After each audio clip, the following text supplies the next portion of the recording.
இயேசுவிலே பிரியமான சகோதர சகோதரிகளே, உங்கள் எல்லோருக்கும் ஆண்டவராகிய இயேசு கிறிஸ்துவின் பெயரால் காலை வணக்கங்கள் மற்றும் வாழ்த்துக்கள். நான் உங்கள் அகஸ்டின் வேதியர். இன்று ஏப்ரல் மாதம் 11ஆம் தேதி 2026ஆம் ஆண்டு. ஆண்டவரின் மடியில் 5 நிமிடங்கள். சகோதர சகோதரிகளே, நாங்கள் வேதியருக்கு படிக்கின்ற பொழுது எங்களுடைய இயக்குனர் தந்தையாக கோட்டார மறைமாவட்டத்தினுடைய மரிதாசன் ஃபாதர் இருந்தாங்க. அந்த ஃபாதர் அவருடைய அறையில் இந்த பைபிளில் இந்த புக் மார்க் வைப்பாங்க. புக் மார்க்னு ஒன்று வைப்பாங்க. சின்ன ஒரு கை அளவு ஒரு அட்டை இருக்கும். அதில் விவிலிய வசனங்கள் பதிவு செய்யப்பட்டிருக்கும், பிரிண்ட் வரப்பட்டிருக்கும். அந்த மாதிரி நிறைய குட்டி குட்டி குட்டி குட்டி அட்டைகள்லாம் இருக்கும். ஒரு முறை எங்களுடைய கலந்தாய்வின் பொழுது நாங்கள் டைரக்டர் ஃபாதர்கிட்ட கேட்டோம், ஃபாதர் சின்ன சின்ன அட்டை வச்சுருக்கீங்க ஃபாதர், எப்படி அதை நீங்கள் எப்படி செய்கிறீங்க, நீங்கள் என்ன பதிவு பண்ணுறீங்க அப்படின்னு கேட்கும் பொழுது அந்த அடுத்து சொன்னார், அங்கே தான் கேட்டகிசம் புக்கெலாம் பிரிண்ட் பண்ணுவாங்க. இந்த உலகத்துக்கு புத்தகம் அங்கேருந்து தான் போகும்.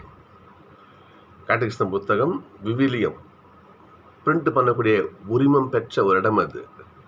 Tamil Nadu Tamil Nadu biblical catechetical literature centre, TNBCLCன்னு சொல்லுவாங்க. அந்த இடத்துக்கு பேர் சொல்லுவாங்க. திண்டிவனத்தில் நட இருக்குது.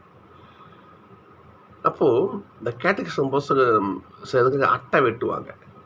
புத்தகம் அட்டை வெட்டுவாங்க இல்லையா? அந்த அட்டையெல்லாம் இவங்க வாங்கி கொடுப்பாங்க. ப்ரெஸ்ஸில் வெட்டி எல்லாம் வரும்.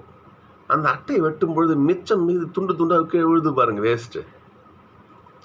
அந்த சின்ன சும்மா பேர்ட்ஸ் வரும், சின்ன குட்டி குட்டி அட்டை வரும், சைஸு. அந்த அட்டையை ஃபாதர் விட மாட்டார். எப்படி அளத்தை எடுத்து வைங்க. அதை என்ன பண்ணுவார், அதே ஒரு சைஸாக வெட்டி அதில் பிரிண்ட் ஏதாச்சும் ஆண்டர் வாட்டர் பிரிண்ட் பண்ணுங்க.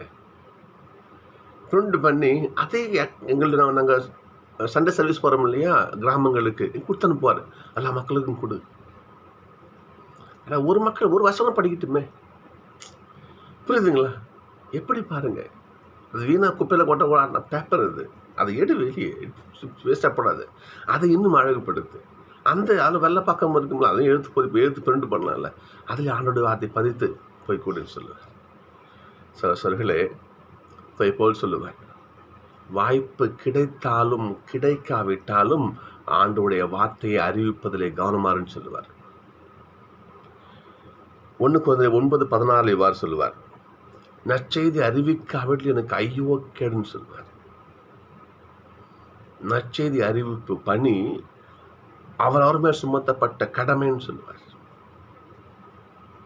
நான் இயேசுவை அறிந்திருக்கிறேன், நான் இயேசுவால் பலன் பெற்றிருக்கிறேன், இயேசு ஆண்டவர் என்னோடு இருக்கிறார், எனக்கு வல்லமையான காரியங்கள் செய்கிறார்.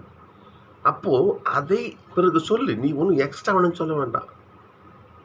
அவருக்கு ஸ்துதி பாட வேண்டாம். நீ அவர் ஓக கிடையாது. அவரால் நீ பெற்றதை சொல்லு பார்ப்போம். நற்செய்தி பண்ணி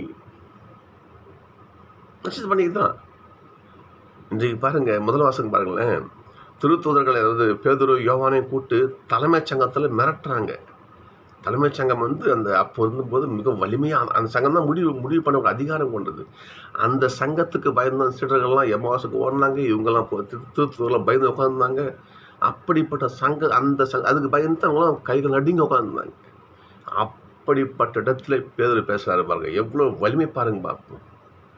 ஏனென்றால் நாம் கொண்டிருக்கின்றப்ப நற்செய்தி அறிவிப்பு எவரும் பயப்பட அவசியம் கிடையாது. கடவுளை அறிவிக்கிறோம். நாங்கள் துணிச்சல் பாருங்க பார்ப்போம். நாங்கள் யாருக்கு செவிசாய்ப்பது, கடவுளுக்கா அவங்களுக்கா? எப்பேற்பட்ட கேள்வி எந்த இடத்துல பாருங்க. நற்செய்தி அறிவிப்பாளர் எவ்வளோ துணிவாக இருக்கான் பார்த்தீங்களா? யார் கொடுத்தது? நற்செய்தின் வல்லமை, கடவுளுடைய வல்லமை. நாங்கள் யாருக்கு செவிசாய்ப்பது? உங்களுக்கா கடவுளுக்கா? சொல்லுங்க பார்ப்போம்.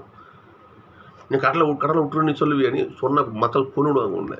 அப்போ வாயை பொத்தி நிற்கிறான். ஐயோ என்னடா இப்படி பேசுகிறான் இவன், நமக்குலாம் பயந்து ஓடி இருந்தவனுங்க இப்போ இப்படி பேசுகிறானுங்களே இவனுங்க என்று தலைமைச் சங்கத்தார் பயப்படுறாங்க பாருங்க. அச்சத்தில் மிரண்டு போயிருந்தாங்க. அவங்க பயம்படுத்தி போயிடுங்க பேச அனுப்பிச்சி விட்டுறாங்க. எப்படின்னா என்ன அச்சத்தில் பாருங்க. அவங்க இனி இயேசுவை பற்றியும் அவர் செயல்பாடு பற்றியும் பேசக்கூடாது. எப்படி பேசக்கூடாது சொல்கிறாங்க. இப்போ பேருடைய வார்த்தையை பாருங்க பார்ப்போம்.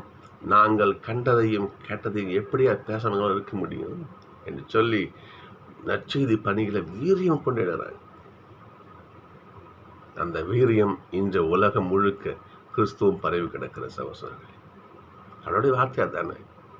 நற்செய்தி பாருங்க, உலகம் முழுவதும் சென்று நற்செய்தியை பறைசாற்று, எல்லோருக்கும் திரும்ப கொடுங்க, எல்லோரும் கடவுளை அறிஞ்சிக்கணும், எல்லாரும் கடவுளை தெரிஞ்சுக்கணும். இதுதான் அவரோட விருப்பம் தான். நல்லது சொல்லுங்க, நற்செய்தி நல்ல செய்தி சொல்லுங்க. சகோதரர்களே, இந்த பணி போல் சொல்வதற்கு நம்மோடு சுமத்தப்பட்ட கடமையாக உள்ளது. ஒவ்வொரு கிறிஸ்தவனும் இங்கே ஒவ்வொரு மனுஷனும் சொல்றான். நற்செய்தினா இயேசு பற்றி சொல்றது நற்செய்தி கிடையாது, நல்ல செய்தியை சொல்லு நற்செய்தி தான் அது. ஒருத்தவங்க குடிச்சிருக்கா ஊனே ஏன்டா குடிக்கிற, குடும்பம் கொண்டு புல குடிக்கிறா, அவங்க நல்லபடி வாழா சொல்லு, நற்செய்தி அது.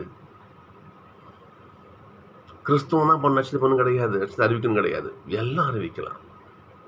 நற்செய்தி மீன்ஸ் நல்ல செய்தி, காஸ்பெல், நல்ல ஸ்பெல், நல்ல உச்சரிப்பு, நல்ல வார்த்தையான நற்செய்தி.